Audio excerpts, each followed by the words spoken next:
Hello and welcome to the another episode of Lucky the Story. Today we have a very interesting and amazing guest whose name is Arav Patel, and he has achieved so much in his life at a very young age. And if I have to sum up his story, I think it would be not fair for me to sum it up in one line, but I would say that at an age of 2, or maybe if I'm not mistaken, I think it's in a kindergarten. At the age of 2, he started learning mathematics. In the kindergarten, he was able to do multiplications, and he was one of the youngest kid in the United States to get a degree in Python or a certificate in Python. And currently, he is in the UPenn doing a dual degree, one in finance and one in computer science. So I am thrilled to have him on my show, but most importantly, I think what we'll try to do in this show is try to unfold his journey from what he started, where he started, and how he made it to the place where millions of kids try, but somehow they cannot make it. So, without further ado, welcome to our show, Lucky These Stories, Ara. Yeah, thank you so much, Lucky. That was an amazing intro. I'm really glad to be on the show. Yeah, thanks. So Arav, I think what we should do is, if you can walk us through your background. I know you are from Orange, Connecticut, and if I'm not mistaken, you are maybe in last 25 years in Orange, Connecticut. You're the first one to go to UPenn, correct? Yeah, that's correct. And there has to be so much behind that went in, and how you made your way and journey. So, why don't you start with a little intro of yourself as to who you are, your background, your parents. Your parents are first immigrants, and your father is actually a senior to me, where I went to the University of Bridgeport. So, wow. tremendous respect for you and your family, because your father was equally smart and intelligent. So there is no doubt that the apple doesn't fall far from the tree. So why don't you start with your background and a little bit about yourself? Yeah, for sure. So I'm Arav, and as Lucky said, I've been pretty interested in math and computer science for a very long time. I started learning math when I was 2, learned multiplication when I was in kindergarten, learned division when I was in first grade, right?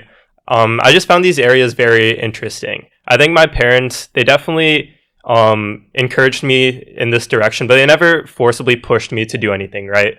I think a lot of what I did was out of interest, whether it was math or later in late elementary school to middle school, coding. I think for me, I just really enjoyed building things and solving problems. I remember in middle school, I'd spend a lot of time just looking through YouTube videos, trying to learn how to code so I can build my own projects and my own games and my own apps, which eventually in high school were able to make impact with that. So I'd say in high school, in terms of applying those skills that I learned earlier on, which were mainly out of interest, I was able to, in 8th grade, try building an app for the town of Orange to help essentially with reducing COVID by helping screen different students. It's essentially an app where students would type in different symptoms that they were having, and then based on that, if they did have a certain amount of symptoms that fulfilled certain requirement, then it would notify relevant nurses, teachers, principals, and so on and so forth, right? That app unfortunately didn't end up succeeding due to some HIPAA compliance issues, but it was still really interesting doing that. And that got me really interested in building things for more impact. So beyond that, some of the other things I did in high school were conduct research. I was able to publish 3 papers in high school by collaborating with a professor from MIT, which is really, really exciting doing that from a young age. Another thing was running a nonprofit called Student to STEM, and essentially getting to give kids the ability to learn coding in a more structured way than what I learned. I think for my journey, while I was able to learn coding pretty early on, it was a pretty rocky journey because I didn't have many people to guide me with that. And that's mainly the reason why I started that. Then there were some other things in high school which I did as well, but I think those 2 things were some of the main things that I was involved in, which I really enjoyed doing. So Arav, I think what you have said, like many people in their lifetime probably would not be able to make it in their lifetime, right? So I want to take a step back. As you mentioned, right, when you were a kid, you were more gravitated towards the math and science. I'm assuming, right? Science Yeah. too, right? How, when you are in a kindergarten, kids probably are more, into play. They don't know what they're doing. On the other hand, you were so much into the math and all that. Did you ever felt that you were different? Like does it ever cross your mind that I'm different than other kids and I'm more into academics and stuff like that? Or it never crossed your mind? It was such a natural thing. You just got into it. I don't think it really crossed my mind. I don't think it wasn't that I didn't enjoy doing normal other things. I liked playing with toys. I liked building things with Legos. I liked doing other things growing up too. But I think naturally this was also something that I equally enjoyed as much. I remember, like, for a lot of students, doing these math and reading assignments felt like a chore. For me, it just felt like something else that I was interested in, equally as interested as these other fun things. And for me, I think that interest really helped me go a lot further in terms of that, because none of this ever felt like work for me, which I think really helped. So does it ever felt that, and you went to public school, right? Yeah. In Orange, Yeah. Connecticut. Did it ever felt to you that because would you say that you were a gifted child? Because sometimes a gifted child for everybody is different. For our parents, it's always a gifted child. For the community, if you're succeeding and if you're made your way, everybody will tag you, oh, you were a gifted child, right? But at that point in time, did you ever felt that you were gifted naturally with this kind of inclined towards the math or academics? And did your parents felt that way too? Yeah, I think my parents and I felt that I was gifted to some degree with this. I think I just picked up things a little easier than other students, which might have led to my interest in it in the first place. I think a lot of things in math and science just came together more intuitively for me. I see. Yeah. So, and then in that case, when your parents saw this, what kind of contribution came from your parents? Because, it's a sacrifice for a parents to give and cater to what the kids needs. Because if they find that your kid is an extraordinary in many ways and they see the potential, so obviously they also have to sacrifice and give their time and cater to your needs and wants. What was that journey like? What were things that your parents at an early age provided to you, which was more challenging for you? Otherwise, it can be a tricky part because, Yeah. if you're not challenged, then this can go in a different direction. So how was that journey like? Yeah, I think my parents, first of all, did an awesome job making sure that I had whatever opportunities or things to do to make sure that I could continue building up this passion that I started from a very early age, right? Both my parents work, so they're both pretty busy, so it was hard for them to give time, but they still ended up still giving time just to make sure that I could reach my full potential. I think early on, this was maybe my mom and I just sitting together doing math together when I was very young. Maybe later on when they enrolled me in Kumon, for instance, it was a more structured way to learn more math. Or when my mom enrolled me in these math competitions. I think all of that really helped spark an interest to a different level than what I initially might have started with. Then in middle school, when I first learned to code, I was introduced to coding by my uncle in around 4th grade, but I really started to get interested in around 6th grade, right? I think when I first started off, my dad was a super big help. I'd ask him a lot of questions about things that I was reading or doing online. If I wanted to learn more about an area, he'd point me in the right direction. If I said I wanted to buy a book for something, he'd buy the book for me. If I said I wanted to buy a course for something, he'd buy that for me too. He was more than willing to invest in my education when it came to that. And anytime I was stuck on a certain thing, he'd always be telling me, please come to me for help. If you ever need anything, no matter how busy I am, please come. So while they did do a lot for me in terms of that, I think a lot of the journey, like I said, was also pretty self-driven. They never bought a formal tutor, for instance, to teach me how to code. A lot of that mainly came from me just going online, going to YouTube, seeing a tutorial, kind of fumbling through the tutorial by building my own thing, and just doing that over and over until I was able to understand something. So, thank you. So, in today's, your generation, when you were growing up, and now my kids, now they're in school, high school, and middle school, or one is going to high school. These days, there is a TikTok, there is a YouTube, and every time I see my kids and they're watching behind the camera, and it's not to pick them up, but they are more always watching other YouTubes, like, the fun videos. Did it ever come to you, like, when you open the YouTube, do you ever went into those kind of videos, or it was always the educational videos? I'd say it was a good half and half split. I definitely had my time to enjoy things. I definitely watched a lot of people stream video games or just watch like funny videos like that. But I think the other half was what really helped me get to the next level in terms of that. The fact that I was watching a lot of these videos on, let's just say, math, or science or coding for the fun of it really helped. It didn't make it feel like it was work, for instance, and it didn't feel like I was getting tired of that, or burnt out or anything because of that. It just felt like another thing I was doing for fun, and because of that, it just made it easier to continue moving forward. But yeah, that's not to say that I had my fun with other things too. But I think for me, I didn't really see one as work and one as play. I just saw them both as things I really So you enjoyed. because sometimes, when a kid makes its way and he goes to the Ivy Leagues, the mindset, or at least the image somebody has, oh, this kid would be a geek, or this kid would be like continuously having a sleepless nights doing the coding, learning, and all that. But that's not the case. Is that? Would Yeah, you I say don't think that was the case. that was the case? I think even in high school, when that became more forefront in my mind, I was still sleeping a lot every night, making sure I spent the weekends hanging out with friends and having a good time.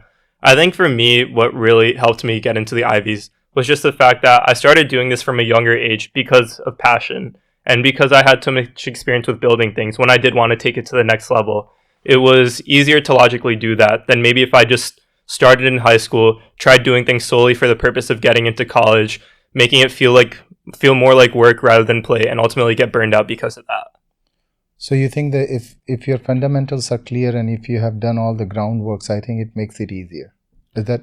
I think that's true to some degree, but that's definitely not to say that you can't pick things up later on. I think the most important thing is making sure you're doing things out of interest. Because at that point, it won't feel like you're having these sleepless nights where you're spending so much time trying to learn things or do things for something that might not matter to you long term, right? Obviously, it's very important to get into a good college, but I think it's also even more important to make sure you understand what you really like and really enjoy, because that's the only way you're going to be successful in this world.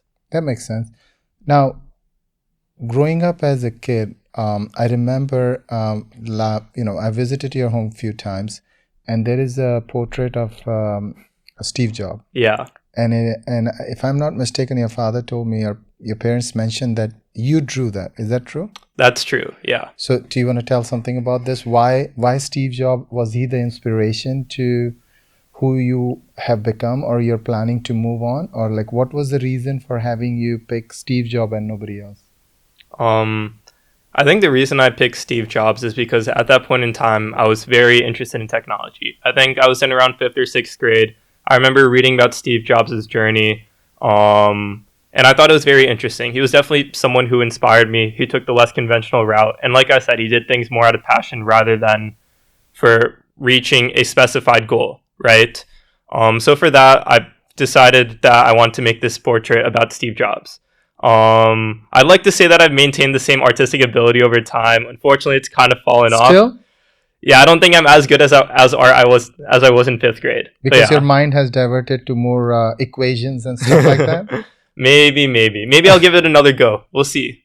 But I think that portrait was very good, actually. Yeah, I think it was very good It too. came out good. It was made of pencil. Yeah, it was made of pencil. I had a lot of help from my art teacher though. Oh, But yeah. okay. So it was a part of your project. It was from school? part of my project from school. I Yeah. see. Do you still get inspired by him? I'd say not as much, but I do get inspired by a lot of people in the tech world who have taken less conventional routes and are trying to pave their own path.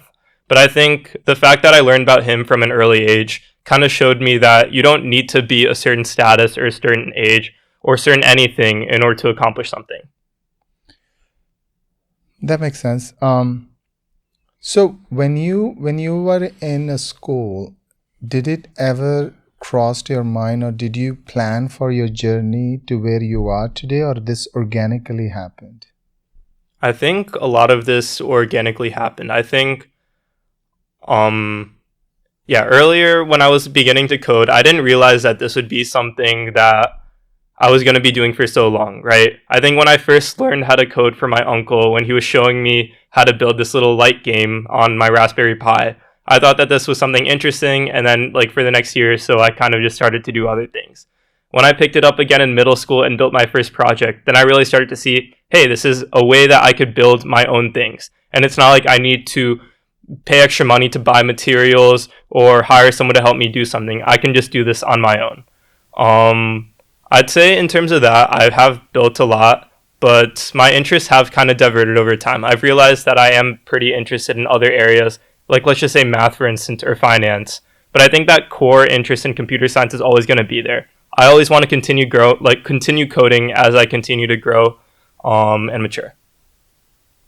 So when you were young, like in your school and high school time, did you ever wanted to, like, you mentioned that you went to the town Yeah. and you did a coding for them.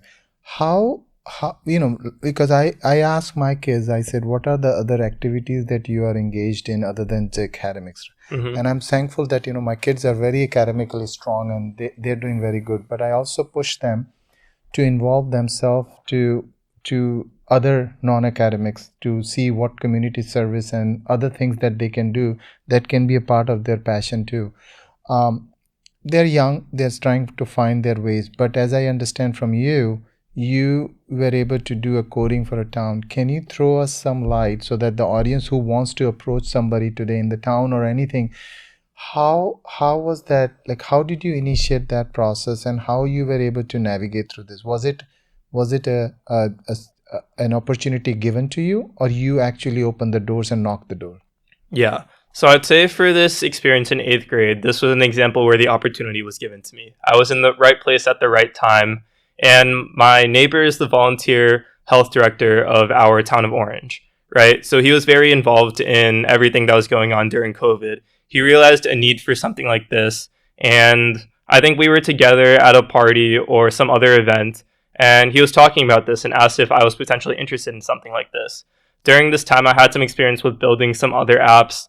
I published an app called Math Trainer on the App Store. It was an arithmetic training app just to... Wait, I'm sorry to interrupt. You said on an app store? Yeah, that on the is App still Store. There? I think it was taken down because of fees and other things like that. But yeah, I was able to publish something on the App Store, which was really exciting for me. Cool. Yeah, getting to have other people use something that I built.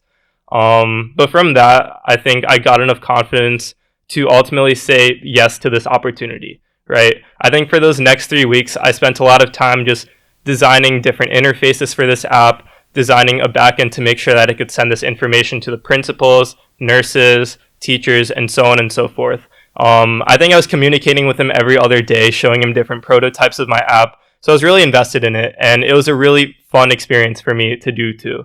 And while unfortunately it didn't go through due to some issues that were out of my control, it was still a really exciting experience for me that gave me the confidence to ultimately reach out to other people for opportunities later on, like for research, for instance. That's very impressive. So then when you were able to do that in a community, then now that as you move forward in your life, you were also into Python, like you were the youngest when in my introduction I mentioned, and I have to tell you this, I very well remember. You have a very, your father is, I don't know if he brings to your attention or not, but he's a very proud father. Any achievements, he will call me. I know. So he called me, I remember very well that he said, my son actually is, he did the Python certification, and he unofficially, it was informed to him through some academic that you were the youngest in the United States to get the Python certificate, right? I believe so, right? Yes. So how was it something that you found that there is an exam or there is an entrance, or was it like your parents found and they catered to you and said you could work towards it?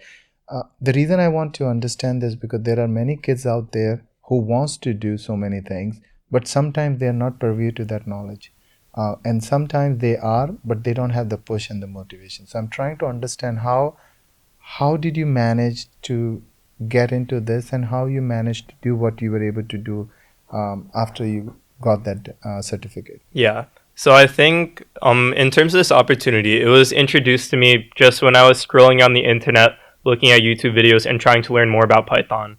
I saw that one of the YouTubers who I forgot right now said something about this opportunity, and I thought that it would be interesting to learn more. Up until this point, I've been doing a lot of unstructured and unofficial projects just to continue building up my knowledge.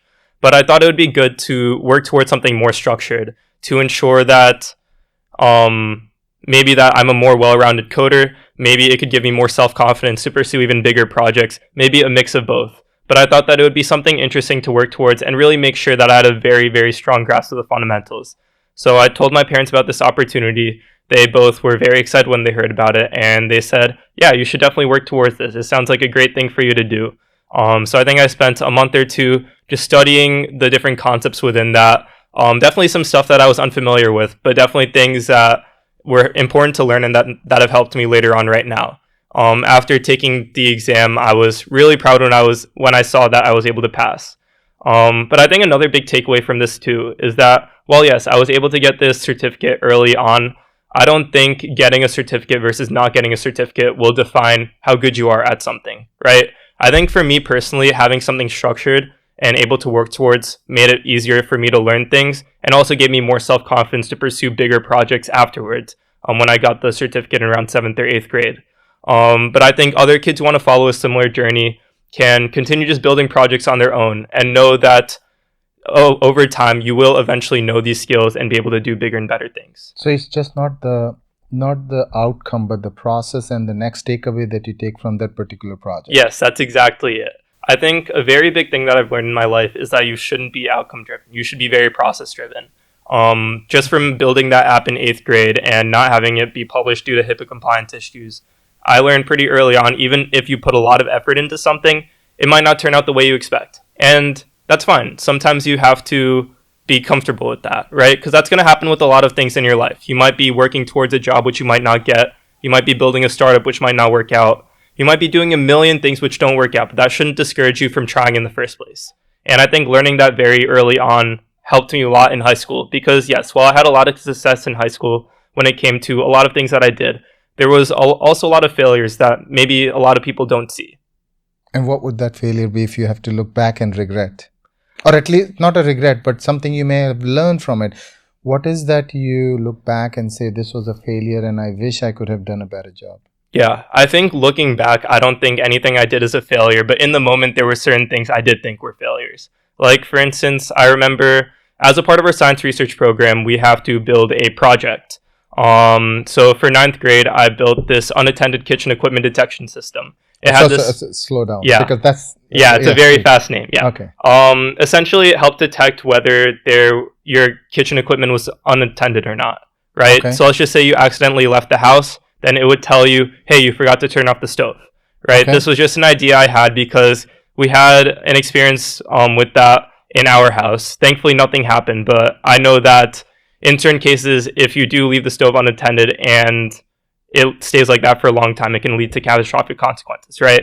Ultimately, doesn't Amazon have something like this? Yeah, I think there's products out there like that right now, but this was in 9th grade around 4 or 5 years ago. Okay.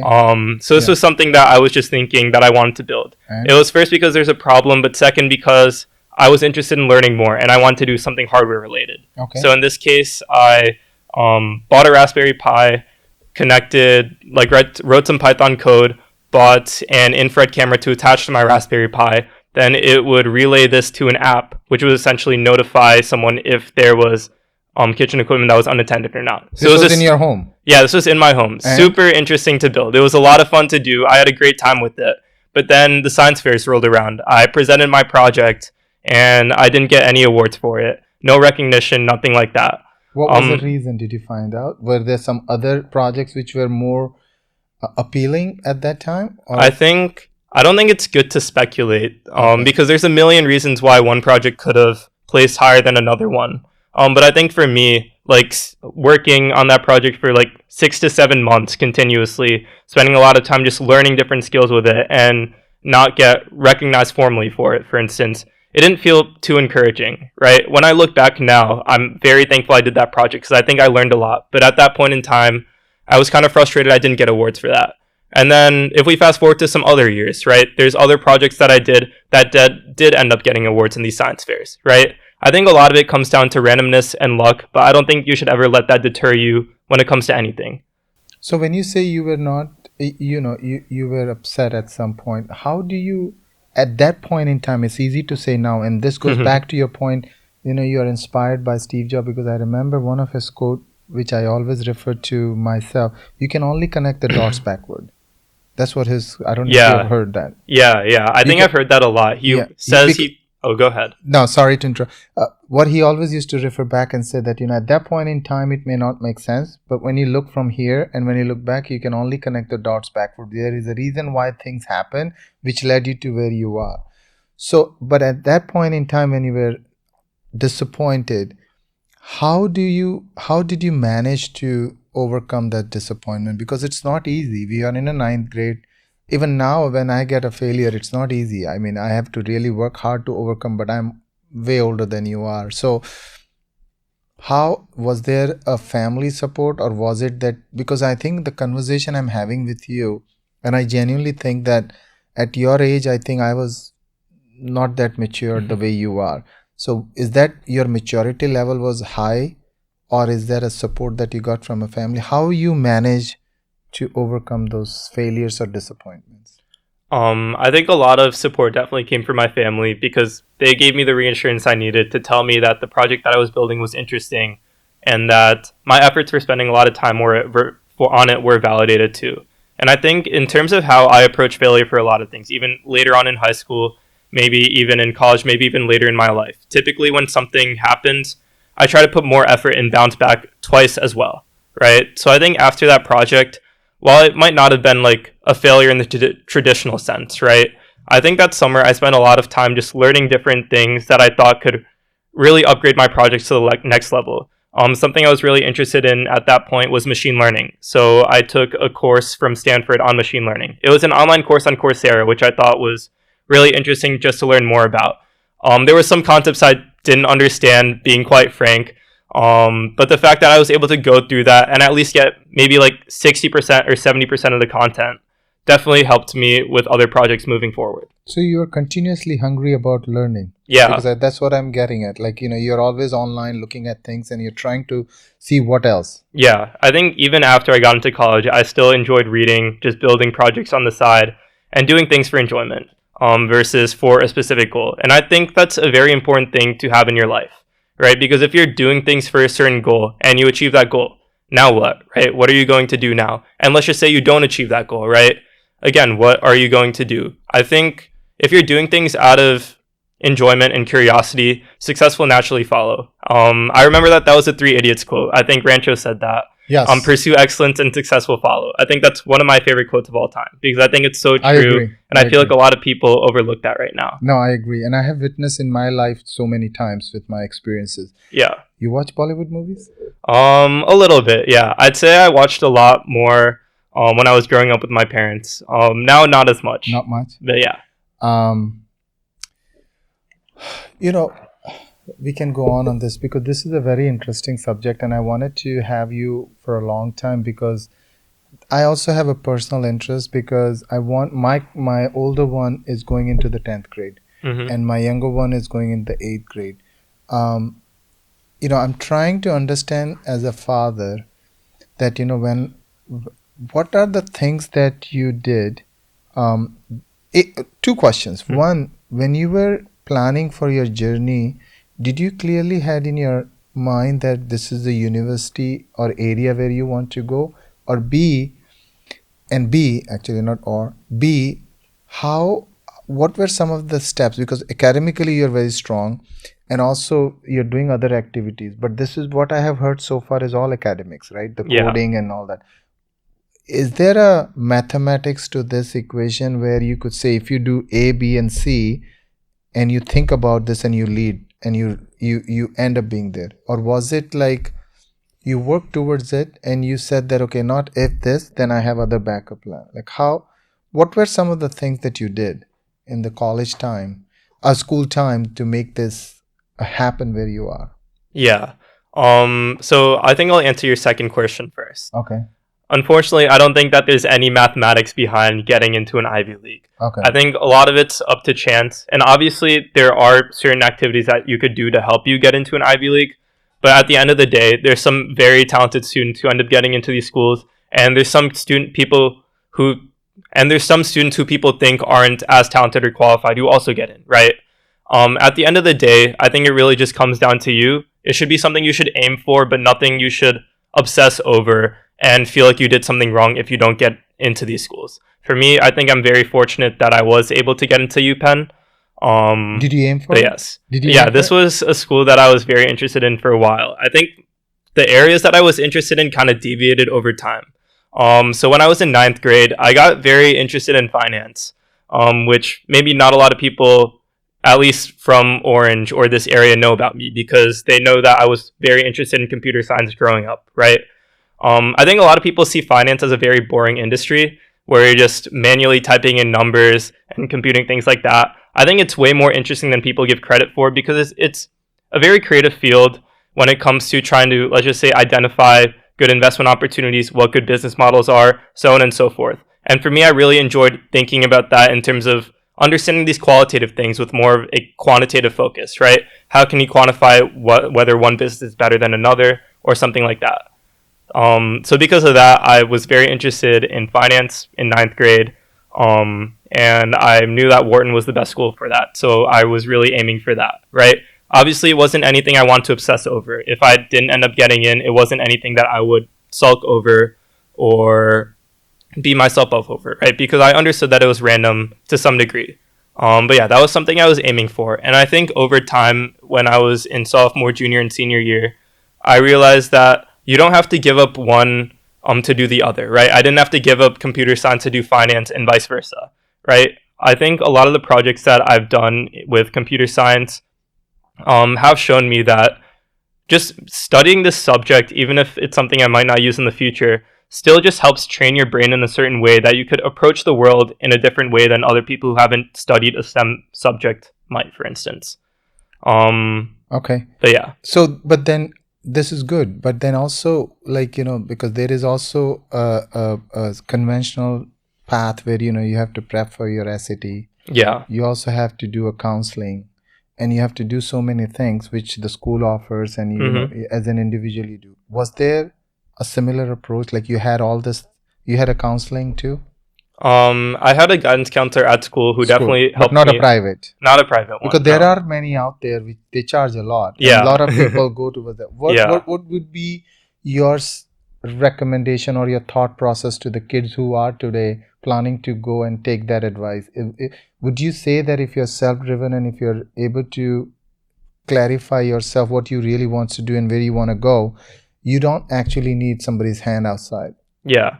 I think in terms of like counseling I might have had like outside of school, my mom had something affiliated with their company. That company helped me with some of my essays to some degree, just to make sure my writing was polished.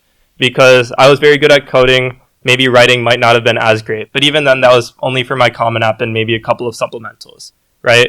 I think in terms of counseling, I think as long as you're doing things you're interested in, a natural story will form around your application.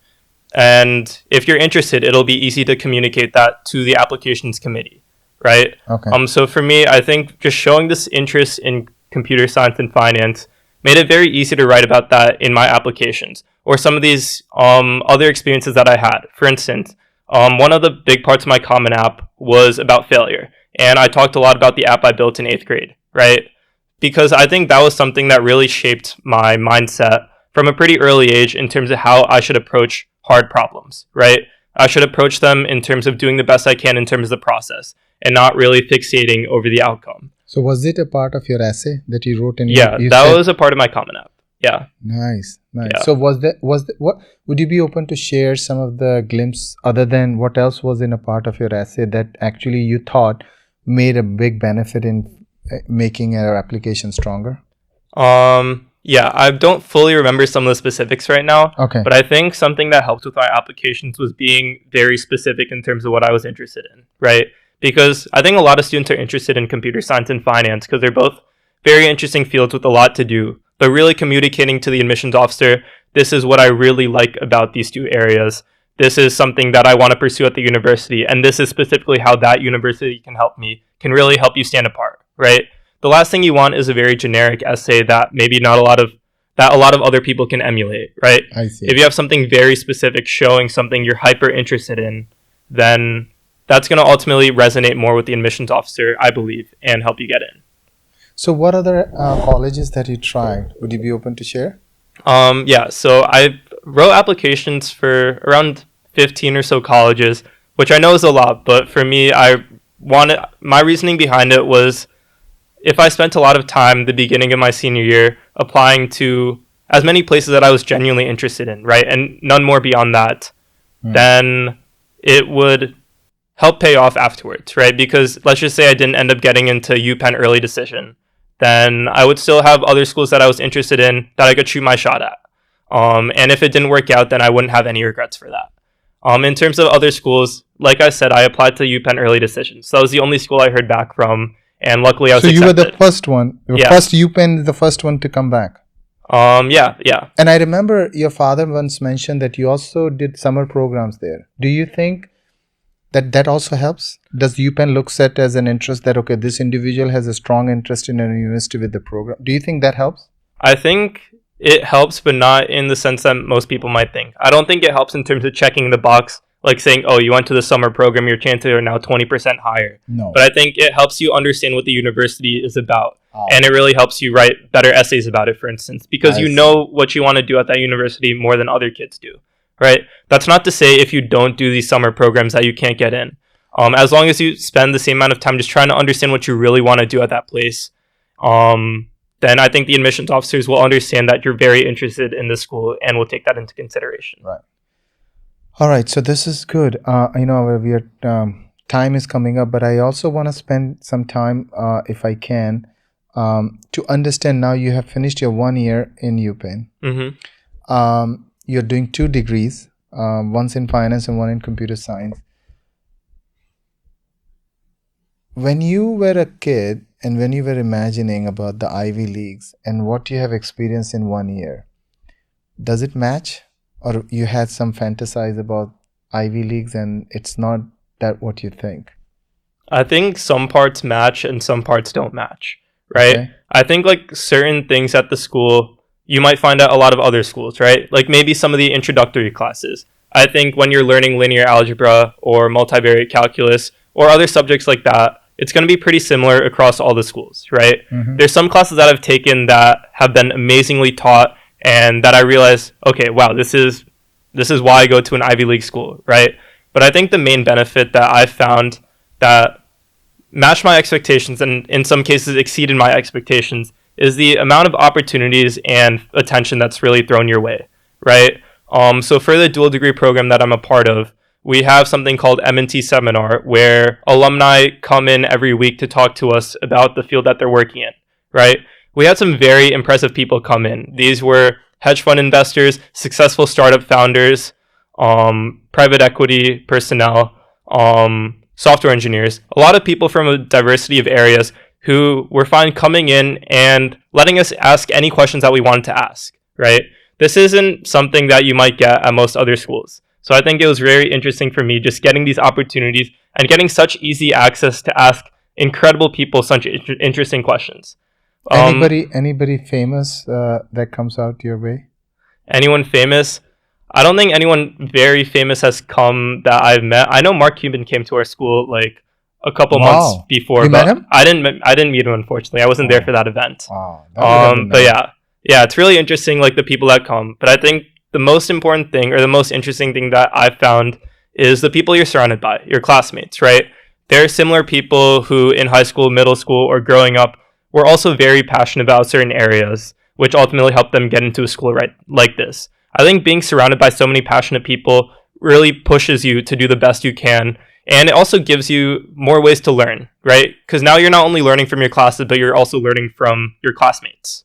So that's just another way that it could really benefit you. Do you think that all the classmates that you have are equally, if not have something more to offer than you do? Like they are into the same league? Would you say that? I would say, yeah, everyone is very talented in their own way. And it might not just be in terms of doing well in a class or being very good at a certain academic area, right? There's some very talented people who are amazing at sports, amazing at dancing, for instance, or amazing at these other activities who I could still learn a lot from. I think that there's something to learn from everyone, which I think is really interesting. Interesting. Yeah. And so, time is coming up. I'm saying it again, but if there is one piece of advice if you have to give to the youngsters who are in the high schools and who are trying to make their way, um, what is that one piece of advice would you give? Yeah. I would say don't think that you're not capable of something. Even though you're in high school, even though you're a lot younger than most other people doing certain things that you envision to do, just go ahead and try to do it. Try to build that app, and if it fails, it's okay. Try to start that organization. If it fails, it's okay. Reach out to that person if you want to talk to them. If they don't reply, it's okay. The worst that's going to happen is that someone says no to you or something doesn't work out. But if that happens, then you learn from it, you move on, and you just try again. I think that's something that's very important to do. And another thing I want to say too, I think a lot of high schoolers really care about, or they really fixate over college admissions. And I did too. It would be a lie to say that I didn't, right? But if it doesn't end up working out your way, that's not to say that it's the end of the world for you. A lot of my friends who might not have gotten into the universities they want to get into are taking advantage of so many opportunities there that they actually think they're doing better at the university that they're at versus their dream college. I think at the end of the day, it really comes down to you, what you're passionate about, and what you're willing to work towards. That's very well said. I was so I also work in finance. I work in a banking and I work in the risk modeling area. Mm-hmm. So I was at the training for last 2 days or 3 days, and one of our senior leaders came and he made a very amazing comment in a good way. It was very inspiring. He said that just come out and say what you feel because people are going to judge. Because even though you think they're not judging you, they're still judging you. So just ignore that part and do what you think is right and follow your passion. So I think that's similar line to what you just said. But Arav, this is amazing. I mean, you have, at your graduation party, I remember I told your parents, I said, your son has not only made you proud, your family proud, but your son has made the community proud, the state of Connecticut proud, and I can't wait to see what the future lies for you. I'm sure it's going to be all positive and optimistic, and you're going to make a mark. And I can't wait to see that happening again. And I would love to catch up again in the next round. Before I end up, I'll just say this, that I am so thankful to first the universe who made this podcast come true with him, but also I want to say that the kids who are listening to this, please, your time is very crucial. Spend the time that you like to do. Don't wait for things to fall in your place. As he was saying, go out, look for it, because what you do today is going to somewhere help you in the future in whatever you do, because the time that's gone is not going to come back. So take your time wisely, enjoy, but at the same time make sure you are also following the processes. I think that's the one thing that I took out of this. Make sure that you follow the process. Just go unstructured. Get your life into a structured approach. With that note, thank you so much, Arav, for having giving your time to us, to this Lucky These Stories, and I look forward to having another conversation when you do your startup or something in the future. Yeah, really appreciate this. It was a pleasure. Thank you so much. Yeah, you're welcome.